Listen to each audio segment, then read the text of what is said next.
momentul acesta sunt extrem de mândru și onorat să anunț un nou parteneriat și, practic, care susține, încă o dată, cât de mult înseamnă pentru noi implicarea în sport și într-o viață activă și sănătoasă. Suntem alături de ei cu o gamă de produse, Herbalife H24 în principal, o gamă creată special pentru sportivi și care a fost creată pe baze științifice pentru a avea sportivii exact ceea ce au nevoie înainte de antrenament, în timpul antrenamentului și după antrenament.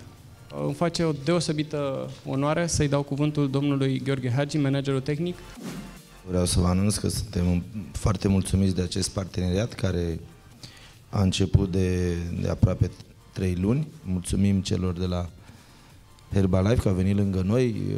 Când vin lângă tine oameni, nume importante, firme importante, înseamnă că ne face să ne simțim mai puternici, mai buni și cred că, încă o dată spun, am plecat pe un drum bun și cred că drumul nostru o să fie de acum încolo și mai bun. Mulțumim lui Herbalife că a venit lângă noi, sper și noi să fim la înălțimea lor, pentru că e o firmă mare, cunoscută în toată lumea, de nume mondial și sper că într-o bună zi și noi să creștem și să devenim atât de vizibili și puternici cum sunt ei. Mulțumesc! Implicarea noastră este nu numai la nivel național, este la nivel mondial în sport și în fotbal.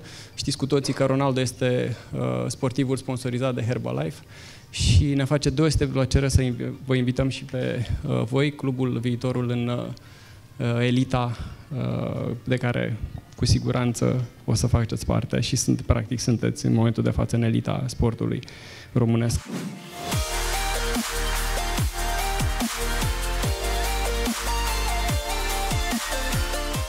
Sunt Bogdan Țăru, capitanul al echipei FC Viitorul și folosesc produsele Herbalife.